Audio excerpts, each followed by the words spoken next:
नमस्ते, मेरे चैनल कथा कहानी में आपका बहुत बहुत स्वागत है। एक बहुत गरीब किसान था। वह अपनी बेटे के साथ एक छोटी सी झोपड़ी में रहता था। उसके पास खेती करने के लिए इतनी कम ज़मीन थी कि उसकी फसल को बेचकर उसे बिल्कुल थोड़े से रुपए मिलते थे। उन रुपयों से वे लोग ठीक से खाना भी नहीं खा पाते थे। वह राजा के पास अपनी समस्या लेकर आया। राजा दयालु थे। उन्होंने किसान को अपनी ज़मीन में से कुछ ज़मीन दे दी खेती करने के लिए। उन्होंने कहा, यह ज़मीन तो हमारी ही रहेगी, लेकिन उस पर उगने वाली फसल तुम्हारी होगी। किसान ने राजा को बहुत बहुत धन्यवाद दिया। एक दिन वह खेत की जुताई कर रहा था। तभी उसका हल किसी कठोर चीज़ से टकराया। उसने वहां खोदकर देखा तो उसे सोने की एक ओखली मिली। किसान ईमानदार था। उसने अपनी बेटी को कहा, हमें यह ओखली राजा के खेत से मिली है। जिसकी ज़मीन है उसी की यह ओखली भी है, इसलिए हमको इससे राजा को लौटा देना चाहिए। किसान को बेटी ने बोला, नहीं पिताजी, आप ऐसा मत कीजिए, आपको सिर्फ ओखली मिली है। यदि राजा ने आपसे इसकी सोने की मूसली भी मांगी तो आप क्या करेंगे? आप इस ओखली को अपने पास ही रखिए।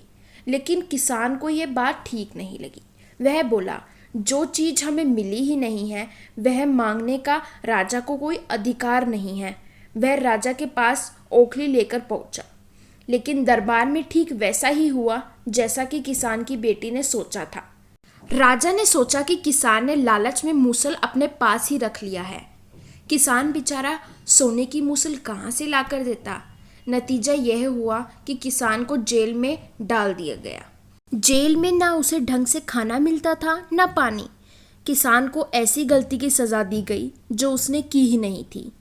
वह खाए पिए बिना निधन हो गया था। लेटे लेटे वह रोता रहता था और कहता था, बेटी की बात मानी होती, काश मैंने अपनी बेटी की बात मानी होती। एक दिन राजा ने उसे ऐसा कहते हुए सुन लिया। उन्होंने किसान से पूछा कि वह ऐसा क्यों कह रहा है। तब किसान ने राजा को पूरी बात बताई। राजा को अपनी गलती का एहसास हुआ। किसान को तुरंत छोड़ दिया गया। किसान की बेटी को राजा ने दरबार में बुलाया। उससे बात करने के बाद राजा को पता चला कि वह कितनी बुद्धिमान है। किसान की बेटी को राज्य के खजाने का मंत्री बना दिया गया। उन्हें रहने के लिए घर और सभी सुख सुविधाएं दी गई। किसान और उसकी बेटी सदा सुख से रहे। किसान को थोड़ा कष्ट जरूर झेलना पड़ा, लेकिन अंत में जीत सच्चाई की हुई। इस वीडियो को लाइक कीजिए, शेयर कीजिए एंड सब्सक्राइब करना मत भूलना।